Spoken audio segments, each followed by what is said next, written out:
Bonjour à tous et bienvenue sur Bouquin d'étoiles. Aujourd'hui, on va parler challenge, on va parler de mes lectures que je vais faire au mois de novembre. Alors c'est parti, on envoie le générique.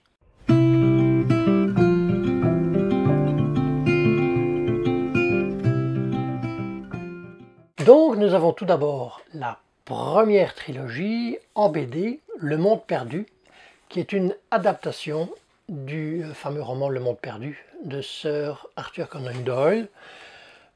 Voici le premier volume, le second et le dernier tome.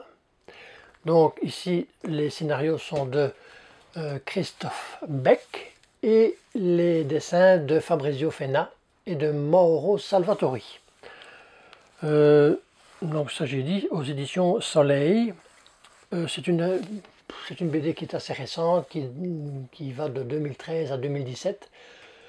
Le premier volume a été réalisé en 2013, le second en 2015 et le dernier en 2017, c'est ça. Donc, de quoi ça parle? Eh bien, on va suivre l'expédition, les aventures d'un professeur, le professeur Challenger, qui est persuadé qu'il existe encore un fabuleux monde préhistorique, et donc avec des dinosaures. Et donc, on va suivre ça avec intérêt. Donc, à la bibliothèque municipale, j'ai aussi loué une autre saga en bande dessinée qui normalement est en 4 volumes. Moi ici, pour l'instant, j'ai les 3 premiers. C'est Le Peuple de la Mer, Le Secret du Talos et Les Mystères de Samothrace. Donc on va suivre, donc ici c'est le premier, on va suivre les pérégrinations d'Achille. Donc ça risque d'être pas mal non plus. Donc le 4e volume par contre, c'est Les Portes du Tartare, que je n'ai pas encore. Et là j'espère que si la bande dessinée me botte et que je pourrai lire le 4e. Donc, avant de continuer et de vous présenter les différents livres que j'aimerais bien lire pour ce mois de novembre, j'aimerais bien vous présenter un challenge que je suis en train de faire pour l'instant et qui a été présenté par Charlotte Olivre Tricotte, qui est un challenge, je trouve, qui ne demande pas énormément d'heures de lecture, parce que c'est un challenge qui court du 21 octobre au 21 novembre, mais je dirais que ceux qui ont encore envie de le faire, d'y participer, peuvent le faire. Car, comme j'ai dit, ce n'est pas un challenge qui demande énormément de temps de lecture. Par contre, il est très varié, je trouve, et très amusant en même temps. Donc moi, pour ma part, j'ai pris le premier challenge qu'elle proposait. Et je crois qu'il y en a 3 ou 4, je crois qu'il y en a 3. Ça s'appelle Fil à la laine. Non, File la laine, pardon. Je dois tout d'abord faire un no-buy pendant une semaine. Un no-buy de livres, certainement, mais ça peut s'étoffer en achetant juste le strict minimum pendant une semaine, sans superflu. Le second, c'est de lire un graphique. Donc le graphique, ça peut être un manga, une bande dessinée, et puis un roman. Et donc le 3e projet dans ce challenge, c'est de faire quelque chose avec du fil. Donc soit tricoter, faire du crochet, faire du point croisé, point compté, ou encore autre chose, faire de la broderie. Donc moi je me suis dit, comme j'avais déjà fait il y a 10-15 ans du crochet, je me suis dit pourquoi pas de faire du crochet. Et puis l'un dans l'autre, je me suis dit aussi il y a 10-15 ans, j'avais commencé à tricoter, à apprendre à tricoter. Je me suis dit pourquoi pas se remettre dans le bain. Et donc, eh oui, je me suis mis au tricot. Vous allez me dire, là je suis pas très loin, parce que là j'ai commencé à faire les points de base, le point mousse, le point à l'envers, le point à l'endroit, et puis commencer une chaîne de mailles. Donc voilà. Et donc pour moi, ce challenge, il sort des sentiers battus. Pas la peine de lire 15 millions de livres en 3 mois.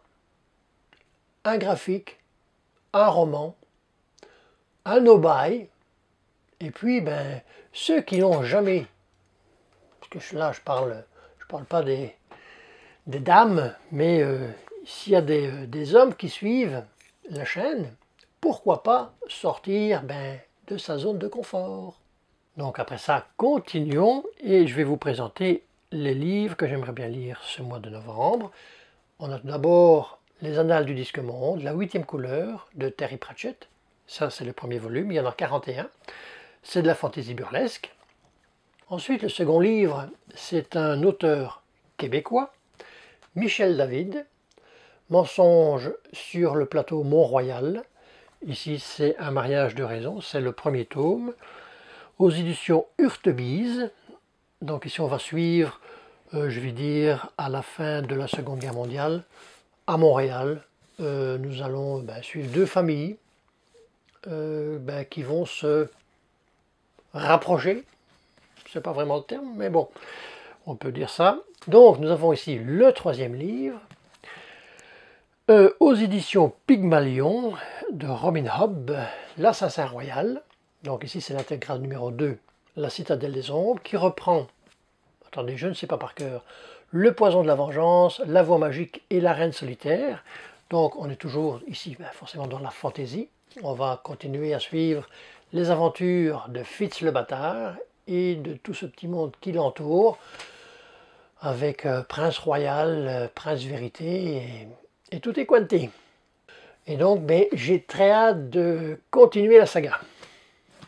Ensuite, on tombe sur la trilogie, donc le second tome de la trilogie. J'ai lu déjà le premier, La Princesse du Soleil. Ici, c'est Inca, Lord de Cusco de Antoine B. Daniel.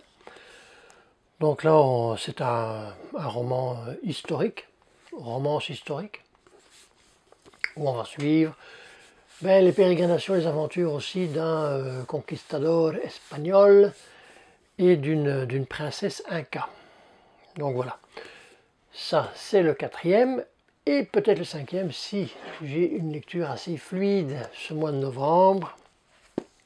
Ce sera Sombre éclat de Simon Tolkien. Donc là, on est sur du policier thriller de l'après-guerre. On est en 1958. On suit un homme qui vient de tuer je veux dire son rival, si on peut dire. Donc il est en prison à perpétuité, je crois.